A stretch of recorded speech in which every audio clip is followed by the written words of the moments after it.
آج کی گفتگو کا موضوع ہے ذکر الہی، اللہ کو یاد کرنا۔ اللہ تعالیٰ کو یاد کرنا خوبصورت ترین کاموں میں سے ایک کام ہے، بہترین عبادات میں سے ایک عبادت ہے۔ قرآن پاک میں اللہ تعالیٰ اس کے بارے میں فرماتے ہیں وَلَذِكْرُ اللَّهِ أَكْبَرُ، اور اللہ کا ذکر بہت بڑا کام ہے، بہت اچھا کام ہے۔ حقیقت یہ ہے کہ انسان جس چیز سے محبت کرتا ہے اس کو ضرور یاد کرتا ہے، اس کا ذکر کرتا ہے، دل ہی دل میں بھی اور زبان سے بھی، کیونکہ جس چیز کی محبت انسان کے دل میں ہوتی ہے وہ چیز زبان پر آ کر رہتی ہے۔ یہ ہو نہیں سکتا کہ ہم اللہ تعالیٰ سے محبت کرتے ہوں، دل میں اس کو یاد کرتے ہوں، پھر زبان سے اس کا ذکر کرنا بھول جائیں۔ ذکر الہی تو بندہ مومن کی زندگی میں غیر محسوس طریقے سے شامل ہو جاتا ہے۔ اس کی اس طرح عادت ہو جاتی ہے کہ انسان اٹھتے بیٹھتے چلتے پھرتے تنہائی میں سب کے بیچ میں بیٹھ کر اپنے رب کو یاد کرتا رہتا ہے، دل ہی دل میں یا زیر لب۔ وہ اپنے رب کو کسی حال میں بھی نہیں بھولتا، اور بھولے بھی کیوں؟ اس لیے کہ اس کی ذات پر رب کے احسانات ہر ایک سے بڑھ کر ہیں، اس کی نگاہیں ہر طرف رب کے کمالات دیکھتی ہیں، وہ ہر طرف رب کی نعمتوں کو دیکھ کر سرشار ہوتا رہتا ہے۔ وہ جس طرف بھی نظر اٹھاتا ہے وہیں اس کو رب کی قدرت اور تخلیق نظر آتی ہے، اپنے سامنے، دائیں بائیں، اوپر نیچے، ہر طرف زمین آسمان، جو کچھ بھی بنا ہوا ہے، جو کچھ بھی پھیلا ہوا ہے، وہ سب اس کے رب کا بنایا ہوا ہے۔ پھر وہ اس رب کو کیسے بھلا سکتا ہے؟ قرآن پاک میں اہل ایمان کو ذکر کرنے کی تلقین کی گئی ہے۔ اللہ سبحانہ وتعالیٰ فرماتے ہیں فَاذْكُرُونِي أَذْكُرْكُمْ، تم مجھے یاد کرو، تم میرا ذکر کرو، میں تمہیں یاد کروں گا۔ ایک اور جگہ پر فرمایا وَاذْكُرْ رَبَّكَ فِي نَفْسِكَ تَضَرُّعًا وَخِيفَةً وَدُونَ الْجَهْرِ مِنَ الْقَوْلِ بِالْغُدُوِّ وَالْآصَالِ وَلَا تَكُن مِّنَ الْغَافِلِينَ، اور اپنے پروردگار کو دل ہی دل میں عاجزی اور خوف کے ساتھ اور آہستہ آواز سے صبح و شام یاد کرتے رہو، اور دیکھنا غافل نہ ہونا، یعنی رب کی یاد سے کبھی بھی غفلت اختیار نہ کرنا۔ ایک اور جگہ پر فرمایا وَاذْكُرُوا اللَّهَ كَثِيرًا لَعَلَّكُمْ تُفْلِحُونَ، اور اللہ کا ذکر کرو کثرت کے ساتھ، بہت زیادہ۔ کیوں؟ لعلکم تفلحون، تاکہ تم فلاح پاؤ، کامیاب ہو جاؤ۔ اس سے پتہ چلتا ہے کہ اللہ تعالیٰ کو یاد کرنا کامیابی کی علامت ہے، اللہ کے ذکر میں کامیابی کی ضمانت ہے۔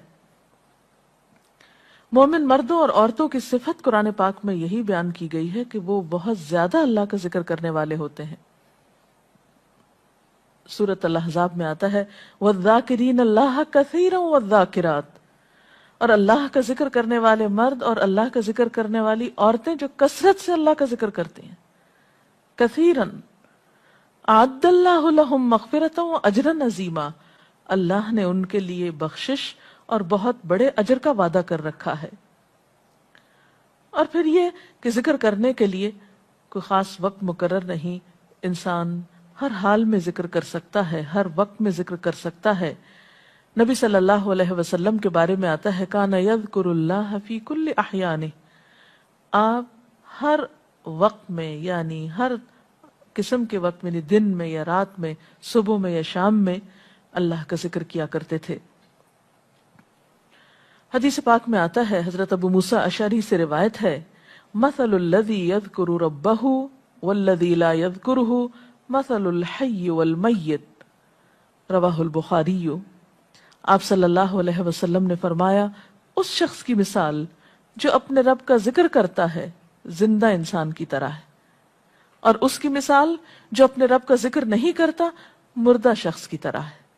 گویا ذکر کرنے والا اور نہ کرنے والا، ان دونوں کے درمیان اتنا ہی فرق ہے جتنا ایک زندہ اور مردہ انسان میں فرق ہوتا ہے. اور یہ فرق کتنا بڑا ہے. یعنی انسان تو وہی ہوتا ہے، لیکن زندہ انسان میں اور مردہ انسان میں زندگی اور موت کا فرق ہے. بالکل اسی طرح جو شخص اپنے رب کو یاد کرتا ہے، اس کا ذکر کرتا ہے، اس کے اندر ایک زندگی ہے، اس کے اندر ایک خاص خوشی ہوتی ہے، اطمینان ہوتا ہے. اور وہ جو نہیں کرتا، اس کا دل مردہ ہوتا ہے، اس کے اندر زندگی کی کوئی امنگ نہیں ہوتی. ایک اور حدیث میں آتا ہے، نبی صلی اللہ علیہ وسلم نے فرمایا، اللہ تعالیٰ فرماتا ہے، میں اپنے بندے کے خیال کے مطابق ہوتا ہوں یا خیال کے ساتھ ہوتا ہوں. جو خیال وہ میرے بارے میں رکھتا ہے میں اسی کے مطابق اس کے ساتھ معاملہ کرتا ہوں، اور میں اس کے ساتھ ہوتا ہوں جب وہ مجھے یاد کرتا ہے. گویا ذکر کرنے والے اللہ کی مدد کے مستحق ہوتے ہیں. یعنی اللہ ایسے بندوں کے ساتھ ہوتا ہے جو ذکر کرتے رہتے ہیں. اگر وہ مجھ کو اپنے دل میں یاد کرتا ہے تو میں بھی اس کو اپنے دل میں یاد کرتا ہوں، اور اگر وہ مجھے کسی جماعت میں بیٹھ کے یعنی کسی گروپ میں یعنی پبلک میں بیٹھ کے یاد کرتا ہے تو میں اس کو اس سے بہتر جماعت میں یاد کرتا ہوں، یعنی فرشتوں کی جماعت میں یاد کرتا ہوں. تو گویا فَاذْكُرُونِي أَذْكُرْكُمْ، تم مجھے یاد رکھو میں تمہیں یاد رکھوں گا. تو جو شخص بھی یہ چاہتا ہو کہ اللہ تعالیٰ اس کو یاد رکھے، اس کی مشکل میں اس کی مدد کرے، تو اس کے لیے کیا ضروری ہے کہ پھر وہ ذکر کرتا رہے. اور ذکر تمام عبادات کو خوبصورت بناتا ہے. مثلا روزہ رکھنا ایک عبادت ہے، لیکن جس روزے میں ذکر الہی ہو اس کا اجر و ثواب کئی گنا بڑھ جائے گا. حج ایک عبادت ہے بذات خود، حج کا سفر ایک عبادت ہے، لیکن اس سفر میں انسان اگر ذکر الہی کرتا رہے تو اسی حج کا ثواب کئی گنا بڑھ جائے گا. اور نماز تو سراسر ہے ہی اللہ کی یاد کا نام. اقم الصلاۃ لذکری، نماز قائم کرو میری یاد کے لیے. اللہ کے ذکر کا بہترین طریقہ ہے. ایک اور موقع پر آپ صلی اللہ علیہ وسلم سے جب یہ پوچھا گیا کہ سب سے اچھی نماز کس کی، سب سے اچھا روزہ کس کا، سب سے اچھا حج کس کا، سب سے اچھا مجاہد کون، تو آپ صلی اللہ علیہ وسلم نے ہر بار یہی جواب دیا کہ جو اپنے ان کاموں میں ذکر الہی کثرت کے ساتھ کرے. اور ذکر کرنے والے ہر میدان میں آگے نکل جاتے ہیں. حدیث پاک میں آتا ہے نبی صلی اللہ علیہ وسلم نے فرمایا، مفردون سبقت لے گئے. لوگوں نے پوچھا کہ یہ مفردون کون ہیں؟ فرمایا وہ مرد جو کثرت کے ساتھ اللہ کا ذکر کرتے ہیں، اور وہ عورتیں جو کثرت کے ساتھ اللہ کو یاد کرتی ہیں. اور یہاں آپ نوٹ کر رہے ہیں خاص طور پر مردوں کے ساتھ ساتھ عورتوں کا ذکر بھی ملتا ہے. حضرت عبداللہ بن بصر فرماتے ہیں کہ ایک شخص نے عرض کیا، یا رسول اللہ صلی اللہ علیہ وسلم، بے شک اسلام کے احکام مجھ پر بہت ہیں، یعنی ذمہ داریاں بہت ہیں، کرنے کے کام بہت ہیں. آپ مجھے کوئی ایسی بات بتائیں جسے میں اپنے لیے لازم کر لوں، یعنی میرے لیے آسان ہو اور میں پابندی سے کر سکوں. تو آپ صلی اللہ علیہ وسلم نے فرمایا، لا یزال لسانک رطبا من ذکر اللہ، کہ ایک چیز پابندی سے پکڑ لو، اور وہ کیا کہ تیری زبان ہمیشہ اللہ کے ذکر سے تر رہے، ہر دم اللہ کو یاد کرتے رہو. اور یہ ایک حقیقت ہے کہ انسان کوئی بھی کام کر رہا ہو، مثلا خواتین کھانا پکا رہی ہیں، گھر صاف کر رہی ہیں، واک کر رہی ہیں، کوئی بھی کام کر رہی ہیں اس طرح کا، تو اس میں ساتھ ساتھ اللہ کی یاد کرتی رہیں. سبحان اللہ، الحمدللہ، اللہ اکبر، استغفر اللہ، لا الہ الا اللہ، ان اذکار کا ورد کرتے رہیں، تو اس میں کام بھی ہوتا رہے گا اور اس کے ساتھ ساتھ اللہ کی یاد بھی ہوتی رہے گی. خصوصی طور پر دو کلمات ایسے ہیں جن کے بارے میں بہترین اجر کی خوشخبری سنائی گئی. آپ صلی اللہ علیہ وسلم نے فرمایا، کلمتان، دو کلمات ایسے ہیں، خفیفتان علی اللسان، جو زبان پہ بہت ہلکے ہیں، یعنی پڑھنے میں کچھ مشکل نہیں، ثقیلتان فی المیزان، میزان میں بہت بھاری ہیں، حبیبتان الی الرحمن، رحمان کو بہت محبوب ہیں. اور وہ کیا ہیں؟ سبحان اللہ و بحمدہ، سبحان اللہ العظیم. چلتے پھرتے، اٹھتے بیٹھتے، کام کاج کرتے، تسبیح پڑھتے رہنا، ذکر کرتے رہنا، انسان کے دل کو جہاں اطمینان بخشتا ہے وہاں اس کے کام کو آسان بھی کر دیتا ہے اور اللہ کی مدد بھی ساتھ ہوتی ہے. اور قرآن پاک میں ایسے لوگوں کے لیے خوشخبری ہے، الا بذکر اللہ تطمئن القلوب، سنو اللہ کے ذکر سے دلوں کو اطمینان ہوتا ہے. اور ویسے بھی میزان میں بہت بھاری نیکی ہے.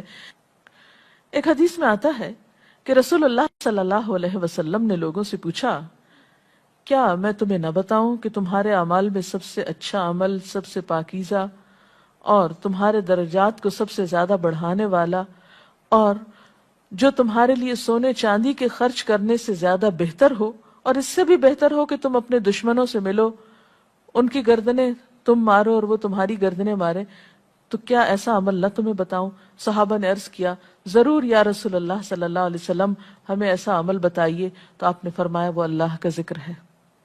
یعنی تمام اعمال میں وہ سبقت لے جاتا ہے. اسی طرح ایک اور حدیث میں ہے، رسول اللہ صلی اللہ علیہ وسلم نے فرمایا کہ جب بھی کچھ لوگ بیٹھتے ہیں اور وہ اللہ کا ذکر کرتے ہیں، یعنی کسی مجلس میں اکٹھے ہو کر بیٹھتے ہیں، تو اللہ کی رحمت ان کو ڈھانپ لیتی ہے، ان پر سکینت نازل ہوتی ہے. اللہ تعالیٰ ان کا اپنے ہاں ذکر کرتے ہیں. گویا اکیلے بھی ذکر کیا جا سکتا ہے اور کسی مجلس میں اکٹھے بیٹھ کر بھی. پھر اسی طرح صبح و شام بھی، جیسا کہ قرآن پاک میں آتا ہے، وَسَبِّحْ بِحَمْدِ رَبِّكَ قَبْلَ طُلُوعِ الشَّمْسِ وَقَبْلَ غُرُوبِهَا، اپنے رب کی تسبیح بیان کرو سورج نکلنے سے پہلے اور اس کے غروب ہونے سے پہلے. ایک اور جگہ پر آتا ہے وَسَبِّحْ بِحَمْدِ رَبِّكَ بِالْعَشِيِّ وَالْإِبْكَارِ، اپنے رب کی حمد و ثنا بیان کرو عشی کے وقت یعنی عصر کے وقت، والابکار اور صبح کے وقت. عشی کا لفظ جو ہے یہ زوال شمس سے غروب شمس کے درمیانی وقت کو کہتے ہیں. پھر اسی طرح انبیاء علیہ السلام کے بارے میں ہم دیکھتے ہیں، حضرت داؤد علیہ السلام بہت خوبصورت آواز سے، بہت خوبصورت انداز میں اللہ تعالیٰ کا ذکر کیا کرتے تھے. نبی صلی اللہ علیہ وسلم نے ایسے لوگوں کے بارے میں بہت خوشخبریاں دی ہیں. اور سب سے بڑی خوشخبری کیا ہے کہ خود اللہ تعالیٰ کا تقرب انسان کو حاصل ہوتا ہے، انسان کے گناہوں کا کفارہ ہوتا رہتا ہے. اور بعض اذکار جو بظاہر تو بہت معمولی نظر آتے ہیں لیکن ان کا اجر و ثواب اتنا ہے کہ انسان حیران ہوتا ہے کہ اتنے کم کلمات کے بدلے اتنا بڑا ثواب. جیسے نبی صلی اللہ علیہ وسلم نے فرمایا کہ الحمدللہ کہنا میزان کو بھر دیتا ہے. اب الحمدللہ دو لفظ ہیں لیکن جو شخص دل سے اس کو ادا کرتا ہے تملا المیزان، میزان بھر جاتا ہے اس سے. سبحان اللہ، الحمدللہ کے کلمات آسمانوں اور زمین کے درمیان کو پر کر دیتے ہیں. اتنا اجر و ثواب ہے ان چھوٹے چھوٹے کلمات کا بھی، لیکن اکثر شیطان ہمیں ان سے غافل رکھتا ہے. تو ضرورت اس بات کی ہے کہ ہم کثرت کے ساتھ اللہ کو یاد کرنے والے ہوں تاکہ ہمارے دین و دنیا کے کام سنور جائیں اور آخرت میں اللہ کے محبوب اور مقرب بندوں میں ہمارا شمار ہو. اگر اس سلسلے میں آپ کے ذہن میں کوئی سوال ہے تو آپ کر سکتے ہیں. کہ آپ پوچھیں. محترم ڈاکٹر صاحبہ، ہمیں آپ بتائیں گے کہ مسنون اذکار کی طرف ہمیں رہنمائی فرمائیے. بہت سی کتابیں ایسے ہیں جس میں نبی صلی اللہ علیہ وسلم سے ہر موقع کی مناسبت سے اذکار مذکور ہیں. مثلا آپ دیکھیے کہ آپ صلی اللہ علیہ وسلم جب نیند سے بیدار ہوتے تھے تو اس وقت اللہ تعالیٰ کے ذکر سے دن کا آغاز کرتے تھے. صبح کے وقت الحمدللہ الذی احیانا بعدما اماتنا والیہ النشور. پھر اسی طرح بستر سے اٹھنے کے بعد انسان اپنے قضاء حاجت کے لیے اگر واش روم میں جاتا ہے تو اس وقت بیت الخلاء میں داخل ہونے کے وقت کا ذکر ہے. پھر بیت الخلاء سے باہر آنے کے وقت نبی صلی اللہ علیہ وسلم جب تہجد کے وقت اٹھتے تھے تو وضو سے پہلے آسمان کی طرف نگاہ اٹھا کر سورۃ آل عمران کی آخری آیات پڑھا کرتے تھے. پھر اسی طرح سحری کے وقت خاص طور پر استغفار کا حکم ہے. پھر انسان وضو کرتا ہے تو وضو سے قبل اور وضو کے آخر میں ذکر بتایا گیا، اور وضو کے آخر کا ذکر سبحانک اللہم و بحمدک اشہد ان لا الہ الا انت استغفرک و اتوب الیک کا اتنا ثواب بتایا گیا کہ ایسے شخص کے لیے جو پابندی کے ساتھ یہ ذکر کرتا ہے اس کے لیے جنت کے 8 دروازے کھل جاتے ہیں۔ پھر اسی طرح جب انسان گھر سے نکلتا ہے، مسجد کی طرف جاتا ہے، مرد حضرات، تو گھر سے نکلنے کے وقت کی دعا ہے، پھر اسی طرح راستے میں پڑھنے کی، پھر مسجد میں داخل ہونے کی، پھر مسجد کے اندر، پھر مسجد سے باہر نکلتے وقت، پھر دوبارہ گھر آتے ہوئے بازار سے اگر گزرتا ہے تو اس وقت کا ذکر ہے، پھر گھر میں داخل ہونے کا ذکر ہے، پھر اگر کچھ کھا رہا ہے انسان تو بسم اللہ پڑھ کر کھانے کا آغاز کرتا ہے اور الحمدللہ کے ساتھ پھر اختتام کرتا ہے، پھر اسی طرح چھینک آنے پر ذکر ہے، پھر مرغا اگر آزان دیتا ہے تو اس وقت کا ذکر ہے، پھر مؤذن کی آزان سن کر انسان اس کو جواب دیتا ہے، اس کے بعد کا پھر ذکر ہے، پھر اسی طرح انسان کسی کے ساتھ جب معاملہ کرتا ہے، کہیں وعدہ کر رہا ہے تو اللہ کو یاد کرتا ہے انشاءاللہ کہہ کے، پھر اسی طرح کوئی اچھی چیز دیکھتا ہے ماشاءاللہ کہتا ہے، کہیں استغفر اللہ کہتا ہے۔ تو بندہ مومن کی زندگی کا کوئی مقام اور کوئی موقع ایسا نہیں جس کے بارے میں نبی صلی اللہ علیہ وسلم نے کوئی نہ کوئی خوبصورت انداز کا ذکر نہ سکھایا ہو۔ حتیٰ کہ انسان شام ہوتی ہے تو پھر صبح و شام کے اذکار ہیں، پھر اسی طرح ہر نماز کے بعد کے اذکار ہیں، تسبیحات ہیں، پھر بستر میں جاتے وقت کی دعا ہے، پھر اسی طرح اگر آپ کسی بیمار کی عیادت کرنے کے لیے گئے ہیں تو اس وقت کی دعا ہے، اگر کوئی بیمار ہو جاتا ہے تو اس کے اوپر پڑھی جانے والی دعائیں ہیں۔ یعنی کوئی بھی زندگی کا گوشہ ایسا نہیں جس میں ذکر الہی کی طرف ہمیں متوجہ نہ کیا گیا ہو۔ اور حقیقت یہ ہے کہ انسان جب اس دنیا سے رخصت ہوتا ہے اور اگر لا الہ الا اللہ پر اس کی موت آتی ہے تو انشاءاللہ اس کے لیے بشارت ہے جنت میں جانے کی، لیکن یہ اسی وقت ہو سکتا ہے جب ہم اپنے عام حالات میں ذکر کے عادی ہوں۔ یہ نہیں ہو سکتا کہ عام طور پر ہم غافل رہیں اور اچانک موت کے وقت ہمیں یاد آ جائے۔ اور بات یہ ہے کہ جس خیر پر انسان دنیا سے رخصت ہوتا ہے اسی پر پھر قیامت کے دن اٹھایا جائے گا، اس لیے ذکر کو اپنی عادت میں شامل کر لینا چاہیے۔ جی آپ پوچھیے۔ ذکر اور دعا میں کیا فرق ہے؟ کیا دعا بھی ذکر میں شامل ہے یا ذکر اور دعا دو مختلف چیزیں ہیں؟ ذکر اور دعا دونوں ایک ہی چیزیں ہیں۔ ذکر کا مطلب ہے اللہ کو یاد کرنا۔ بعض اوقات انسان صرف دل میں یاد کرتا ہے، زبان سے نہیں بھی دہراتا تو وہ بھی ذکر شمار ہوتا ہے۔ بعض اوقات انسان کوئی مسنون کلمات کہتا ہے، بعض اوقات اللہ تعالیٰ کی تعریف اپنی زبان میں بیان کرنا، یہ بھی ایک طرح سے ذکر کرنا ہوتا ہے۔ اور دعا میں خاص طور پر کسی چیز کا مطالبہ کیا جاتا ہے، یہ کچھ مانگا جاتا ہے اللہ تعالیٰ سے۔ یعنی ہر دعا ذکر ہے لیکن ہر ذکر دعا نہیں ہوتی۔ ذکر کی کئی قسمیں ہیں جن میں سے ایک دعا بھی ہے۔ جی آپ پوچھیں۔ کیا ذکر کے لیے ہر وقت باوضو رہنا ضروری ہے؟ ذکر کے لیے ہر وقت باوضو رہنے کی شرط نہیں ہے۔ قرآن پاک میں اللہ تعالیٰ فرماتے ہیں الذین یذکرون اللہ قیاما وقعودا وعلی جنوبہم ویتفکرون فی خلق السماوات والارض ربنا ما خلقت ھذا باطلا سبحانک فقنا عذاب النار۔ وہ لوگ جو اللہ کو یاد کرتے رہتے ہیں کھڑے ہو کر، بیٹھ کر، لیٹ کر، اپنے پہلوؤں پر، اور کائنات میں غور و فکر کرتے رہتے ہیں، کہتے ہیں کہ پاک ہے تو اے ہمارے رب، ہمیں آگ کے عذاب سے بچا۔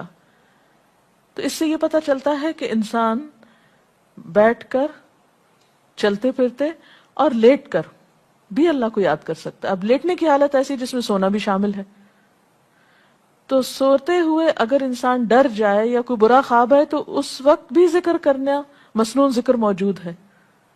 یعنی اس وقت بھی نبی صلی اللہ علیہ وسلم نے دعا مانگنے کا طریقہ بتایا کہ اب کیا پڑھو، تاکہ تم اس خواب کے خوف سے، اگر کوئی ناپسندیدہ خواب ہے تو اس سے باہر آ جاؤ۔ تو اب آپ دیکھیں کہ سو کر تو وضو باقی نہیں رہتا، اور اگر اللہ کی یاد کے ساتھ ہر وقت باوضو ہونے کی شرط ہوتی تو پھر تو شاید ہی کوئی ذکر کر سکتا ہر وقت، کیونکہ ایک مشکل کام ہے۔ وضو نماز کے لیے شرط ہے، نماز وضو کے بغیر نہیں ہوتی، لیکن ذکر آپ وضو کے بغیر کر سکتے ہیں، اور اس میں درود شریف بھی شامل ہے، آیت کریمہ بھی شامل ہے۔ ہاں افضل ہے اگر آپ کو توفیق اللہ نے دی کہ آپ وضو کے ساتھ ہیں اور وضو کے ساتھ ذکر کریں، لیکن اگر باوضو نہیں ہے تو ذکر سے آپ کو کوئی چیز روک نہیں سکتی، الا یہ کہ آپ بیت الخلاء میں ہیں، اس وقت ذکر نہیں کرنا چاہیے۔ ادروائز آپ عام روٹین کے نارمل کاموں میں اللہ تعالیٰ کو یاد کر سکتے ہیں، خواہ وضو سے ہوں یا بغیر وضو کے ہوں۔ جی آپ قرآن پاک جو ہم پڑھ رہے ہوتے ہیں تو کیا ضروری ہے کہ ہم بہت پراپرلی بیٹھ کر پڑھیں یا ہم ٹیک لگا کے یا ہم اپنے بستر پہ بھی پڑھ سکتے ہیں؟ افضل تو یہی ہے، پسندیدہ یہی ہے کہ انسان با ادب بیٹھے، لیکن اگر آپ قرآن پاک کا کچھ حصہ زبانی یاد کیے ہوئے ہیں، کچھ صورتیں ایسی آپ کو آتی ہیں اور آپ چلتے پھرتے ان کی دہرائی کرنا چاہتے ہیں تو ایسا بھی کر سکتے ہیں۔ اجتماعی ذکر کی کیا کیا صورتیں ہو سکتی ہیں؟ اجتماعی ذکر میں قرآن پاک کا پڑھنا پڑھانا، سیکھنا سکھانا، اس کو یاد کرنا، یہ تمام چیزیں آتی ہیں۔ اس کے ساتھ ہی آج کا پروگرام کا وقت ختم ہوتا ہے، اجازت چاہتے ہیں۔ السلام علیکم ورحمۃ اللہ وبرکاتہ۔ اللہ اکبر اللہ اکبر لا الہ الا اللہ واللہ اکبر اللہ اکبر وللہ الحمد۔